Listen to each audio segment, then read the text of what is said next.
All right, aloha students, welcome back. This is going to be part 2 of the discussion of Julius Caesar. I'm going to finish the story on him today. Let's do just a brief little review here. One of the comments I sort of made about the Roman Republic.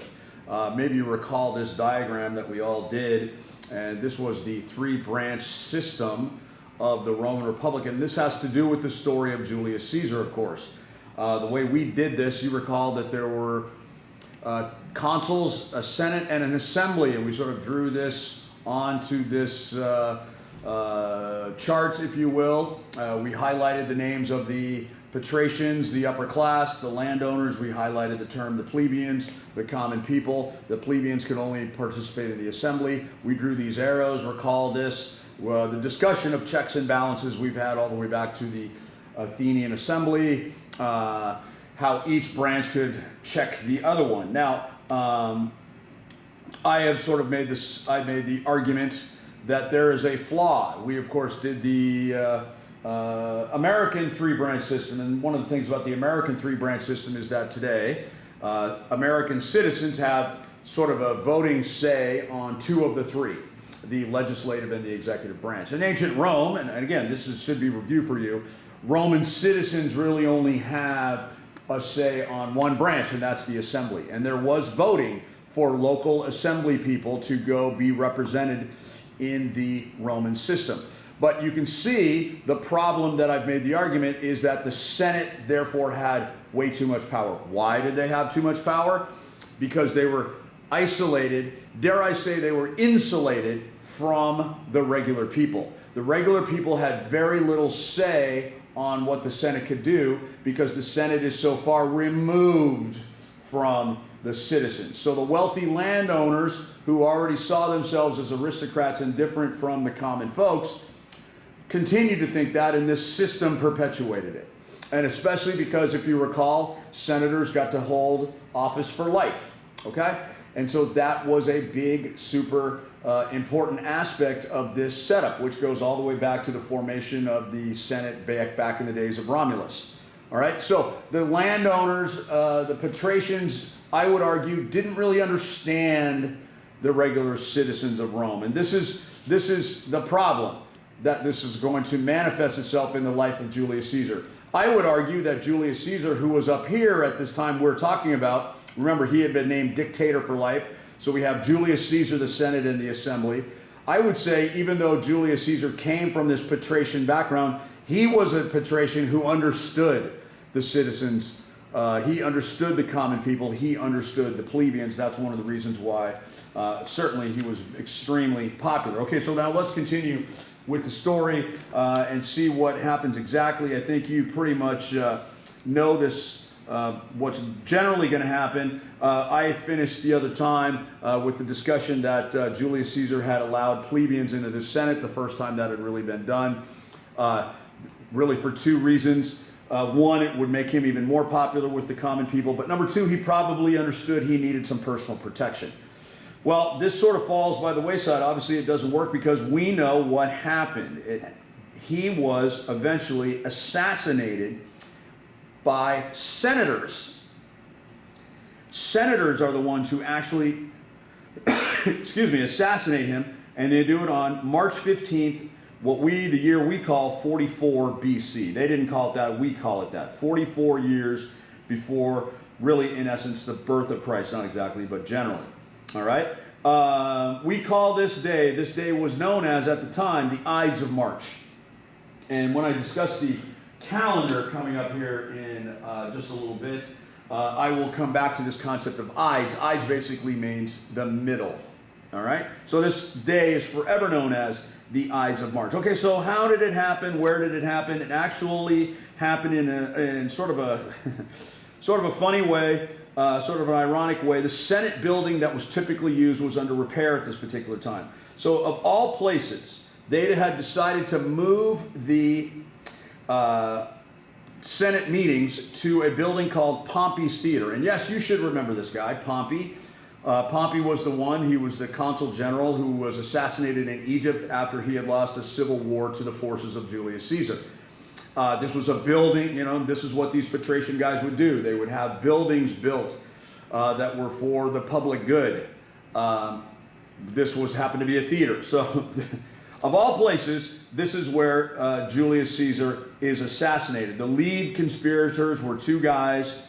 I would say, there's probably somewhere between 70 and 100 senators altogether, and probably maybe a third of the Senate was involved in the conspiracy. And the conspiracy was led by what we sort of call them Brutus and Cassius.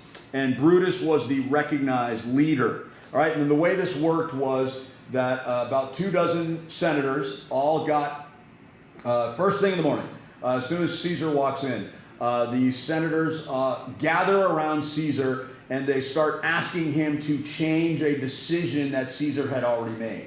And so it had to do with one of the senator's brothers. And so the guy grabs Caesar by the cloak and he gets down on his knees and he says, "Please, Caesar, change your mind."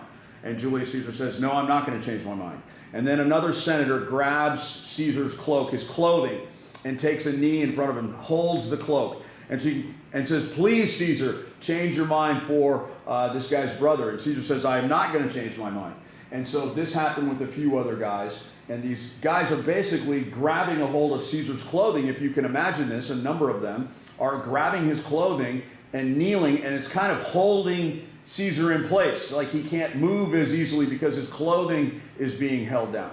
And then on a signal, one of the senators busts out a dagger. A dagger is basically a small knife, if you will. It's not a switchblade, but it's a small knife that they had hidden in their cloaks and their togas, if you will. All right?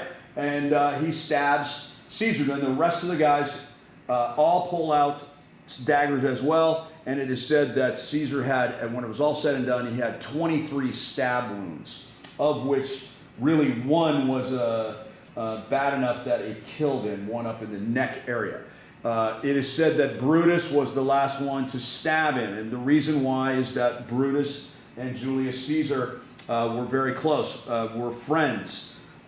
There were rumors in Rome that Brutus, who was younger than Julius Caesar, that Brutus was actually Julius Caesar's son, because Julius Caesar had a well-known affair with Brutus's mother.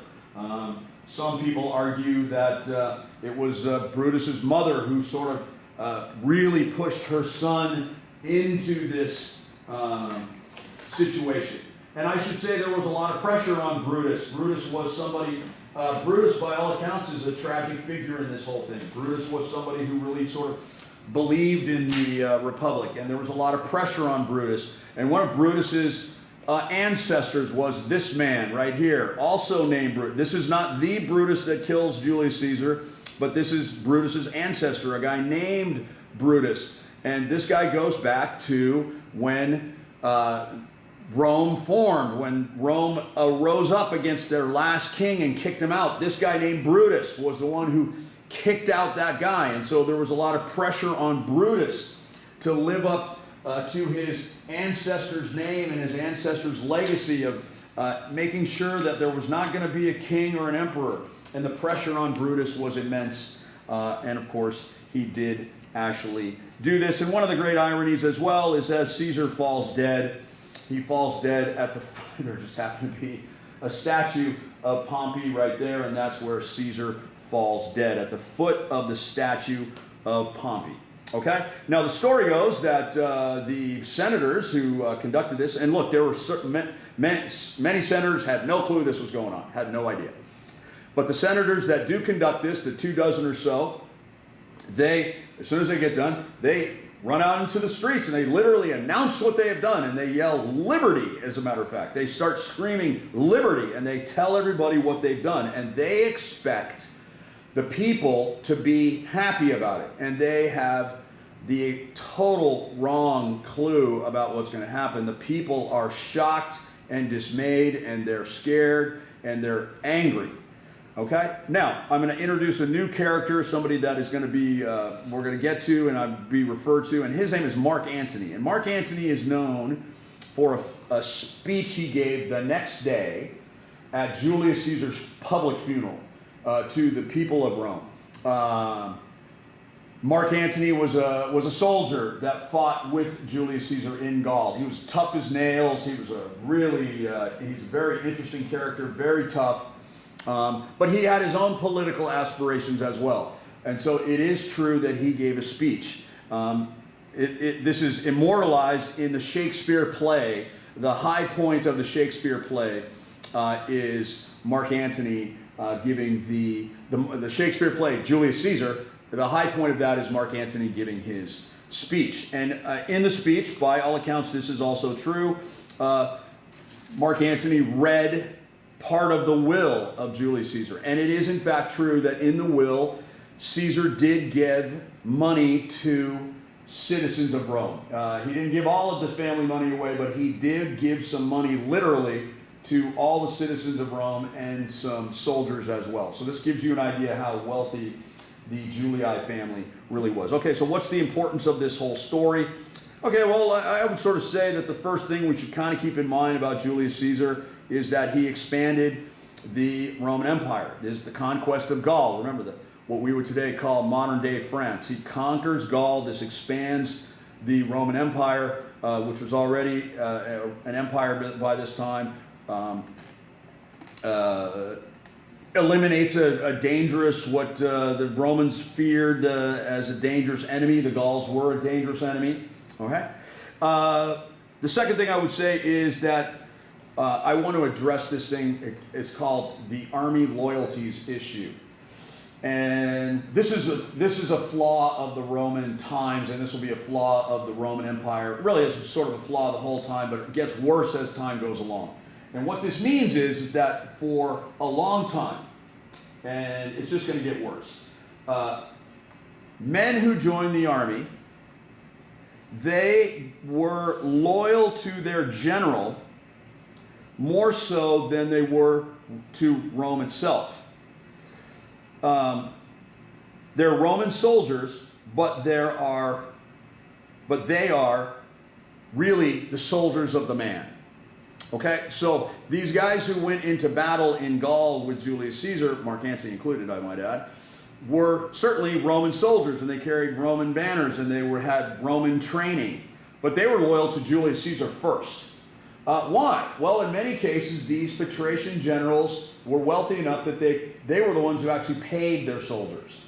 All right? They were the ones who took care of these guys when they got home. As a matter of fact, Julius Caesar is very well known for establishing he established and gave land to retiring soldiers so they had an income. They could become farmers. And so these are the types of things that these guys would do.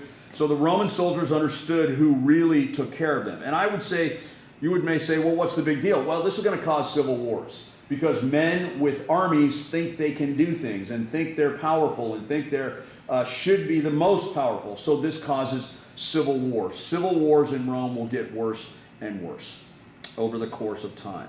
All right? I would also mention, and I mentioned this at the beginning of the last one, is that we should keep in mind that Julius Caesar establishes a 12-month calendar. Before that, they had a 10-month calendar. Like, for example, December used to be the 10th month. Decade is a word for 10. So even though December is our 12th month, it used to be their 10th month. October used to be their, octopus is 8. Okay, so October used to be their 8th month, but now it's the 10th month. Okay, because he changed the calendar over. So the calendar they understood there were 365 days. They got that. Even Julius Caesar kind of understood you had to do a leap year every 4 years. He kind of understood that. But he made the calendar 12 months. All months were 30 days. And the last 5 days of the year were always a religious festival. Okay? Ides, by the way, the Ides of March. So they always had the 15th as the Ides, the middle of the month. All right? And so like you would basically say, let's have lunch on the Ides plus 1. So that would imply, hey, well, okay, we're going to have a lunch on the 16th. Okay, so that's sort of the thing that they did. They didn't sort of have the days of the week we have or the weekends and things like that. They had 30 days a month. And I'd make the note July because July today is named after Julius Caesar. And look, there's lots of stuff that we can attribute back, even to to his name and how hugely important this is. You know, if you take modern world history with me, one of the things we'll study is the Russian Revolution and World War I and all that stuff, and we'll learn that the Russians eventually have a king, and they call their king a czar. And the Germans are going to have a king, and they call their king a Kaiser. Well, both these words roughly translate to the word Caesar. And for example, all the Roman emperors for the rest of Roman history will be they'll get a title, Caesar, Hail Caesar. Okay, even though Julius Caesar is not ever emperor, his nephew will be. Julius Caesar is never the emperor.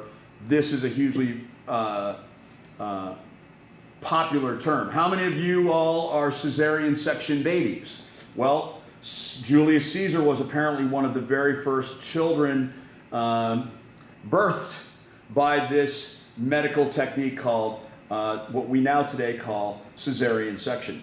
Okay, what happens? Well, shocking. Civil war breaks out, and so you have civil war between the supporters of Julius Caesar and the supporters of the Republic. Okay, and the senators made the argument. The senators were making the argument that Julius Caesar was a threat to the Republic, and he had to be taken out because he was a threat to the Republic. All right, that was their argument. The supporters of Julius Caesar were led by this guy Mark Antony, who I just told you about, and his nephew, Julius Caesar's nephew, a guy named Octavius, who we will get into, and Octavius will eventually become known as Augustus Caesar. And so this series of civil wars is going to last for a number of years. And so let me just sort of come to down to the end here. You know, the murder backfires on the Senate. The Senate thought that the people of Rome were going to be extremely happy. They thought that the people really wanted the republic system, and that the people did not want a king. Again, this is the debate of Julius Caesar. Did he want to be a king? Did he want to be emperor or not? Was he just clever enough and patient enough that eventually he thought the people would ask him to be emperor? Yeah, that's kind of where I sort of fall in with that. But I think Julius Caesar did want to be emperor, and he was working his way very craftily to do so. I could be wrong. But certainly the Senate... And look, guys like Brutus did probably want to protect the Republic. But there were a lot of senators who just hated Julius Caesar because they hated him. Because he was somebody they disliked personally. So there was certainly none of that. And certainly the Roman population is really mad at the Senate, and they will blame the Senate for the wars that follow, the civil wars that follow. And instead of strengthening the Republic, the senators achieve the exact opposite of what they hope. In fact, they don't strengthen the Republic at all. In fact, the Republic is weakened very much in the grand scheme of things. And really, the Republic ceases to exist. Really, it's Julius Caesar who ends the Republic when he becomes dictator for life. And even though the Roman Senate and the Roman Assembly, and there will always be two consuls for the rest of Roman history, it is not the same. The power will be vested in the man who is the emperor, of which there will be many emperors along the way. Okay? All right, now, the story of Julius Caesar doesn't really end here. It will continue with our next write it down period when we discuss Augustus Caesar, so we'll sort of come back to that. But I would like you, if you're still interested and you find this story interesting, I think you'll find the story of this particular person. I would recommend you look this guy up. He has something to do with Julius Caesar. So here's a name for you to do some research on. The man's name is, boy, that's a mouthful, isn't it? The man's name is Vercingetorix. And Vercingetorix is a very interesting person. Do you remember when I made the comment to you that the Romans loved parades? And the Romans loved to have parades because it really showed the greatness of Rome, and it was a way for the city to celebrate. And the most important parades were always called triumphs. And these patrician guys would want to have a great military victory so they could have a parade in their name, a triumph in their name after their victory. So what I want you to do is I want you to look up Vercingetorix. I'll just give you a hint. He was a Gaul, and then you can sort of read about what he tried to do, and then try to figure out and see if you can comprehend and understand where and how he died. Okay, and I think you'll find that. And again, this is, these Romans are harsh. This is harsh times, and these Romans are tough, harsh people. And Vercingetorix is very tough, but I think you'll discover the death of Vercingetorix really demonstrates how brutal these Romans could be. All right, everybody, I hope you enjoyed the story of Julius Caesar, one of the great stories of all time, one of the most well-known people of all time. Hope you enjoyed all that. And of course, we will continue with more whips as we go. All right, aloha. Thank you for listening. See you later.